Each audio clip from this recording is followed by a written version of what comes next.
అబ్బబ్బా! నిజంగా తప్పు చేసినానండి. క్వార్టర్స్‌లోనే ఉండింటే నా లైఫ్ ఎంత ప్రశాంతంగా ఉంటుండేనో. ఎప్పుడైతే నేను క్వార్టర్స్‌ని ఖాళీ చేసి ఇక్కడికైతే వచ్చినానో అత్త వాళ్ళ ఊరికి, ఆ పనులు, ఈ పనులని నాకైతే నిజంగా తలనొప్పొచ్చేస్తుంది. అంతా ఇంత కాదు, తలనొప్పితో సహా బాధ కూడా వస్తుంది. మీలో కూడా ఎవరైనా క్వార్టర్స్‌లో ఉండి, క్వార్టర్స్‌ని ఖాళీ చేసి రావాలనుకుంటే నేనైతే మీకిచ్చే సజెషన్ ఒకటేనండి. మీరైతే క్వార్టర్స్ అస్సలు ఖాళీ చేయొద్దండి. క్వార్టర్‌లోనే ఉండండి. హ్యాపీగా ఉండండి. హలో! హాయ్ అండి. Welcome back to our channel. అందరూ ఎలా ఉన్నారండి? బాగున్నారా? మీరందరూ బాగుండాలని నేనైతే ఆ దేవుని మనస్ఫూర్తిగా కోరుకుంటున్నాను. ఈరోజు మన ఈ చిన్న వ్లాగ్ వచ్చేసేసి నేను డైలీ రొటీన్‌లో ఏమేమి చేస్తాననేదేనండి ఇక్కడ చూపిచ్చేది. ఇక్కడ నేను మెయిన్‌గా ఈరోజు ఏ టాపిక్ గురించి అయితే మాట్లాడుతున్నానంటే, అసలు నా క్వార్టర్ లైఫ్ ఎలా ఉండే, ఇక్కడికొచ్చినాక నేను ఎలా ఉన్నాను అనేది ఇక్కడ మీకు నేను చూపిస్తాను. మన వీడియోస్ చూస్తుంటే గాన వాళ్ళకి కూడా తెలిసిపోయి ఉంటది. అసలు నేను ఇక్కడికొచ్చినాక ఎలా ఉన్నాను, ఏం చేస్తున్నాను అనేది. అంటే నేను వీడియోస్ పెడుతున్నాను కదండీ! దానిని చూసింటే ఎవరికైనా కొంచెం నా ముందు వీడియోస్‌కి, ఇప్పుడున్న వీడియోస్‌కి ఏమైనా డిఫరెన్స్ తెలిసుంటే ప్లీజ్ కామెంట్ చేసి చెప్పండి అబ్బా! అలాగే నాదైతే ఒక చిన్న రిక్వెస్ట్ అండి. మన వీడియోస్ అయితే చూస్తున్నారు గానీ ప్లీజ్ ఎవరైతే లైక్ చేయట్లేదు, లైక్ చేయకపోయినా పర్లేదండి. కాకుంటే ఆ వీడియో గురించి మీకు ఏం నచ్చినాయి, ఏం నచ్చలేదు అనేది ఒక కామెంట్ అయితే చేసి చెప్పండి. వీడియో నచ్చితేనే లైక్ చేయండి, షేర్ చేయండి, సబ్స్క్రైబ్ చేయండి. ఇదైతే నేను మంగళవారం రోజు షూట్ చేసిన వీడియో మాట. అంటే అత్తమ్మ కింద చేనులోకైతే వెళ్ళింది పొట్టేళ్ళని మేపుకురావడానికని. అక్కడ ఈ ఆకుకూర ఉంటే తీసుకొని వచ్చిందన్నమాట. ఈ ఆకుకూర తీసుకొని వచ్చింటే ఇంక నాకు వీడియోకి కూడా వస్తుంది కదా అని ఒక వీడియో అయితే షూట్ చేసుకుంటున్నాను. అత్తమ్మ ఈ ఆకుకూర తెచ్చిన తర్వాత నేను మా చెల్లెలి దీనినైతే బాగా కట్టలు కట్టేసినాము. కట్టలు కట్టేసిన తర్వాత మా చెల్లెలు చూడండి ఎంత చక్కగా పేర్చి పెట్టిందో. ఇలా పేర్చి ఒక పట్టలో పెట్టి తనైతే నీళ్లు పోసి పక్కనైతే పెట్టేసింది. మరుసటి రోజు మధ్యాహ్నం మా మరిది మార్కెట్కి అయితే తీసుకొని వెళ్ళి దీనైతే అమ్ముకొని వచ్చినాడు అనమాట. అది అమ్మంగా మాకైతే ఒక 200 రూపీస్ అయితే వచ్చినాయి. అది ఓన్లీ ఒక ఫ్రీగా తీసుకొని వచ్చినది అనమాట. మేమేం పండివ్వలేదు కాబట్టి దానికి 200 అనేది గొప్పే అనిపిస్తుంది నాకు. ఇంకా నేను ఎందుకు కోటర్లోనే ఉండండి, ఈ ఊరికి రావద్దండి అని ఎందుకు చెప్పినానంటే నిజంగానండి కోటర్ లైఫ్ అయితే చాలా అంటే చాలా బాగుంటుంది. ఎందుకంటే అక్కడ మెయిన్గా మనకు కావాల్సింది ఒకటే ఉంటుంది. అది ఏంటంటే మన హస్బెండ్ మనతోనే ఉంటాడు, మన పిల్లలు. ఇంకా ఏం కావాలి చెప్పండి, ఒక వైఫ్కి తన హస్బెండ్ తనకి తోడుగా ఉంటే. కాబట్టి ఆ లైఫ్ చాలా బాగా అనిపిస్తుంది. ఉదయాన్నే లేవడం, హస్బెండ్ డ్యూటీకి వెళ్తున్నాడని ఉరుకులు పరుగులతో హస్బెండ్కి పిల్లలకి చేసి పెట్టడము, ఓకే వెంటనే పని చేసుకోవడము, అలా బాగుంటుంది బిజీగా. కాకుంటే నేను ఊరికి వచ్చినాక నాకు ఏంది బాగా డిసప్పాయింట్ చేసిందంటే నేను పొద్దున్నే లేస్తున్నాను, పిల్లల్ని స్కూల్కి పంపించేస్తున్నా, ఇంకా అంతే నా పని అయిపోతుంది. ఇంకా ఇంట్లో ఉన్న మిగతా పని మొత్తం చెల్లెలు అక్క అయితే చేస్తారు. నా డ్యూటీ ఏంటంటే వంట చేసే డ్యూటీ కాబట్టి నేను వంట చేసేసి ఇంకా ఊరికే కూర్చుంటా. మా చెల్లి అయితే అంట్లు గడిగేస్తుంది, మా అక్క కసు కొట్టేస్తుంది. ఎవరి బట్టలు వాళ్ళు ఉతికేసుకుంటాం కాబట్టి నాకు అంతగా అంటే ఏం పని లేదు. కాబట్టి నాకు బాగా బోర్ కొట్టేస్తుంది, బాగా బద్ధకం కూడా వచ్చేసింది.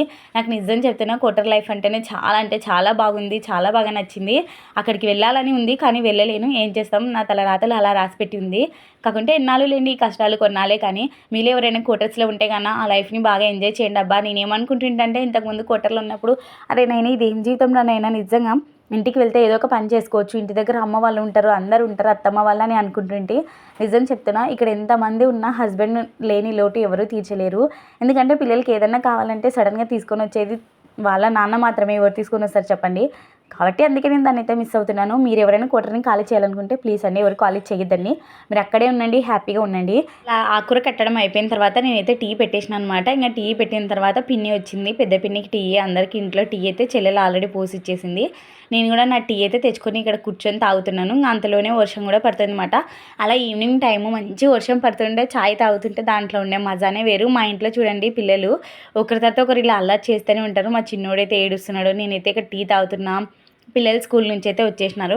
ఇంకా ఈవినింగ్ వంటకి ఏం చేయాలని నేను మా చెల్లెలు బాగా ఆలోచిస్తున్నాము. మా అత్తమ్మ తెచ్చిన కూరగాయల సంచులు ఏమి ఉన్నాయని బుడికితే అందులో ఏమి కూరగాయలు లేవు మాట. మాకు చేసే ఇంట్రెస్ట్ కూడా లేదు. ఇంకా దాని తర్వాత ఇక్కడ నేనైతే ఇంకా బట్టలు అయితే మడతేస్తున్నాను. ఆలోచించంగా ఇంకా నాకైతే ఒక ఐడియా తట్టింది. అత్తమ్మ కాడ మునక్కాయలు అంటే ఒక 4 మునక్కాయలు ఇస్తా, నేనైతే మునక్కాయ చారు చేశానంటే అత్త తిట్టుకుంటా ఇరిగిపోయిన 2 మునక్కాయ కట్టాలు అయితే ఇచ్చిపోయిందన్నమాట. అంటే ఈయన కూడా ఇవ్వలేదు, అక్కడ పాడేసిపోయింది, చేసుకోండి. ఎందుకు మా అత్తమ్మ అలా పాడేసిందంటే మా ఇంట్లో రోజు వచ్చే కూరగాయలలో సగం కూరగాయలు అత్తమ్మ అంటే అమ్ముకోవడానికి అయితే తెచ్చుకుంటుంది అనమాట. మా అత్తమ్మ సాయంత్రం అయితే చాలా అంటే గంపకి వెళ్తుంది కాబట్టి తను అమ్ముకోవడానికి తెచ్చుకున్న కూరగాయలలోనే మేము తీసుకొని ఇంట్లో వంట అయితే చేసుకుంటాం. ఆ రోజు కూడా మునక్కాయలు ఉంటే అడిగితే అత్తమ్మ కొంచెం కోపం వచ్చి అలా పాడేసిపోయింది అనమాట. ఇంకా ఆ మునక్కాయలతోనే నేనైతే వెంటనే మునక్కాయలు చారైతే పెట్టేసినాను. అందులో కొంచెం మూడ మూసుకొని బాగా వర్షం గాలి పడుతుండడంతో కరెంటు కూడా పోయిందన్నమాట. ఎలాగోలాగానే టమాటా చారుకైతే పెట్టేసి టమాటా చారు అన్నం అయితే వండేసినాను. నేను ఇక్కడ మీకు ఆ వీడియో మొత్తం అయితే చూపెట్టలేను, కొంచెం మాత్రమే చూపిస్తాను అనమాట. ఎందుకంటే కరెంటు పోయింది.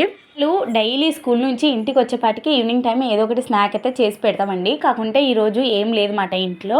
అందుకోసమే మాట మా ఊడ ఆకలేస్తుంది అంటే మా బావగారికి అయితే చెప్తే పిల్లలందరికీ కలిపి నూడిల్స్ అయితే తీసుకొని వచ్చినారు. ఆ నూడిల్స్ పిల్లలందరికీ ఇలాగైతే షేర్ చేసి ఇచ్చినాము. మా ఇంట్లో ఈ పిల్లలకే సరిపోతుందండి. మేము ఏది చేసుకున్నా కూడా అసలు మా నోటి వరకు అనేది అస్సలు రాదన్నమాట. ఎందుకంటే మాది పెద్దది, అలాగే ఉమ్మడి కుటుంబం కాబట్టి నేను క్వార్టర్స్ వదిలిపెట్టి ఈ ఊరికి వచ్చినాక మైనస్ పాయింట్ ఇంకొకటి ఏంటంటే, నేను ఇంతకుముందు క్వార్టర్లో ఉన్నప్పుడు ఎప్పుడు ఒకటే అనుకుంటుంటానండి. ఏమంటే నేను ఊరికి వెళ్ళాక మంచిగా వీడియోస్ తీసుకోవచ్చు, బాగా ఎడిటింగ్ చేయొచ్చని.